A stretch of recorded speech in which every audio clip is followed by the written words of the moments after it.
It's absolutely insane the contrast that I've seen in a span of less than 24 hours after Ae Watan Mere Watan and Veer Savarkar. If you just see the difference in dedication to the art form, the craft of acting, Randeep Hooda has done something which very few appreciate.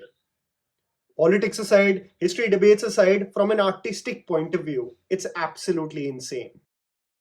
Even before I start the video, I know that people are going to be ready with their 2 cents about the film, the intention of the filmmaker and actor, and what might be my review of the film. I have deep respect and admiration for an actor and creator like Randeep Hooda, who is so immersed in the craft that he loses himself in the process of portraying several characters. As he finds himself taking the role of not only an actor but a co-producer and director with this project, I knew his dedication will be nothing short of giving literally blood, sweat, and tears for each frame. The film sheds light on the life of Veer Savarkar, a prominent figure in India's freedom struggle against the British and a much talked about freedom fighter even today due to the polarizing viewpoints many have. His ideology regarding how he foreshadowed India as an independent nation, his creation of the Abhinav Bharat society, his anger towards the British seeing the sheer misery, violence and injustice around him, his role at the India House as he went to England to practice law, the years of torture endured by him in the jails of Ratnagiri and especially Kala Pani, the much talked about mercy petitions, the role of the Congress, the concept of Akhand Bharat, his strong opposition to the Muslim League and Jinnah's dream of the creation of Pakistan, and the ideological differences he had with Mahatma Gandhi form several prominent beats of the film's screenplay. The film commences with the message that it is believed that India got its independence through non-violence. This is not that story. The film chronicles the life-altering experience Veer Savarkar endured as he saw the hardships and suffering in the plague of 1897. The film unapologetically showcases the ruthless and inhumane nature with which the British dealt with any catastrophe, throwing away Indians like animals, never considering them to be equals as humans. As famine and helplessness takes over each frame, the seed is sown on Veer Savarkar's justifiable hatred towards the British.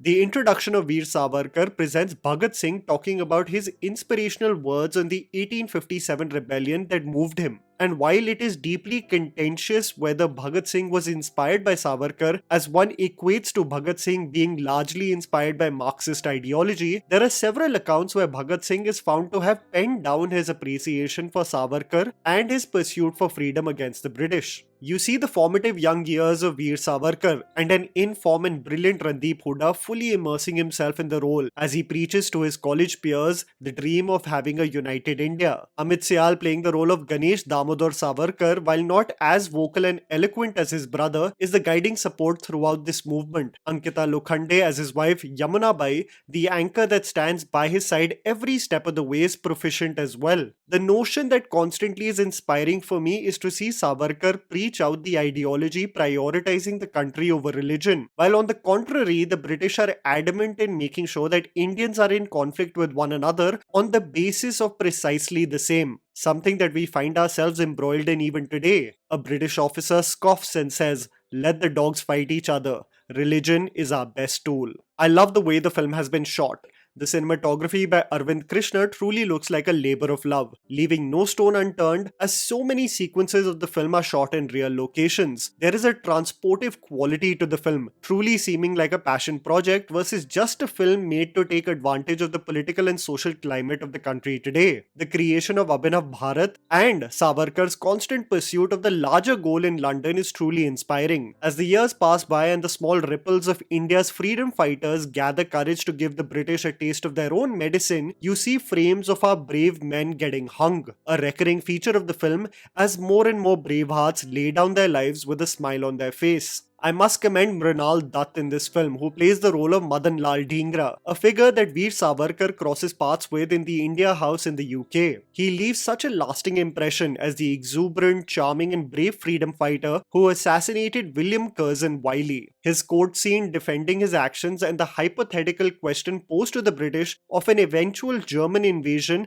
that always stumps them is pure gold. I appreciated the initial portions of the film on how the makers presented the ideology ideological differences between Gandhi and Savarkar, a debate of ideology versus a hero versus villain narrative, something that gets highly muddled in the second half. Madanlal Dhingra's hanging is juxtaposed by Gandhi's pursuit for a non-violent approach, almost as if to mock rather than presenting it as a different approach to the same goal. The persistence of our freedom fighters is something that becomes wildly apparent through the screenplay. The need for unity amongst Indians is paramount, but one finds several roadblocks in the process as Britain gets embroiled in wars and the Congress believe that their support in such dire times may finally lead to them getting granted freedom. But what Savarkar underwent in his several jail sentences are probably the toughest portions of the film to go through, where Randeep, like a chameleon, completely transforms himself, becoming a shriveled version of himself, unrecognizable in several portions. It's so inspiring to see what he really surrenders to the craft of acting. I remember when I first visited Port Blair and went to cellular jail, that has become somewhat of a monument today. What's so insane is that the moment you enter, you can feel the eerie nature of that place.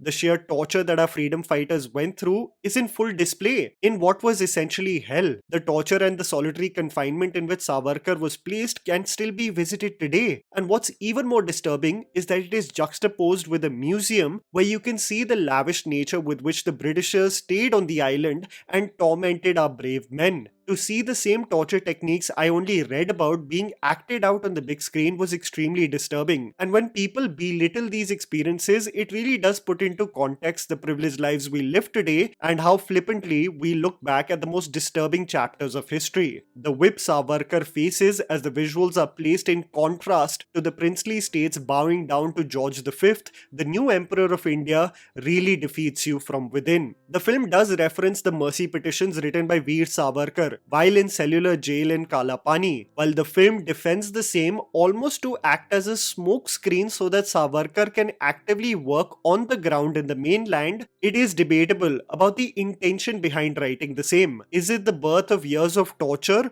Or is it a ruse to fight for a greater cause? I think the film could have expanded better on the forced conversions that he was noticing around him that disturbed him, as nothing breaks me more than noticing that in the film, Indians were only tormenting Indians under the orders of the British. How the lack of uniformity and all of us being our own worst enemy also was one of the main reasons our dream of having an independent nation was prolonged for so long. The criticism does stand that Veer Savarkar's life is far too nuanced, eventful and spread across decades to be condensed into a feature film. The film is close to 3 hours long and you really do wonder, even though Randeep Hooda has covered so many chapters with such conviction, how a series on his life really would have done full justice to his decorated and much debated life. The film, in its penultimate stage, really dwells deep on the ideological differences between the leaders of how they see independent India. This is where the makers make a conscious attempt to showcase Gandhi and Nehru in constant cahoots with the British and Jinnah's dream of Pakistan. This creates the idea that Gandhi and Nehru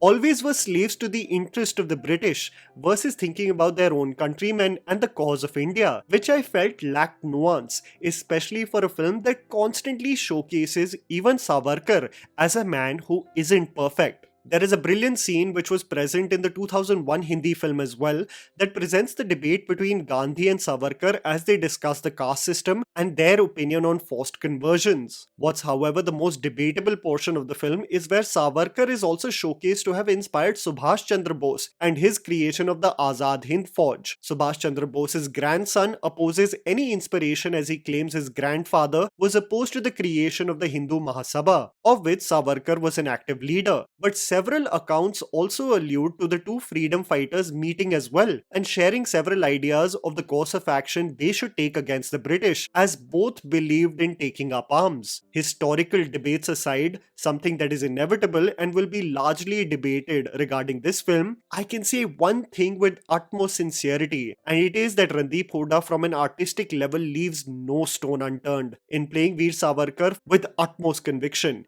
An inspiration in my eyes of what actors should do: immerse themselves in the craft and art form, because the rest is nothing but a distraction.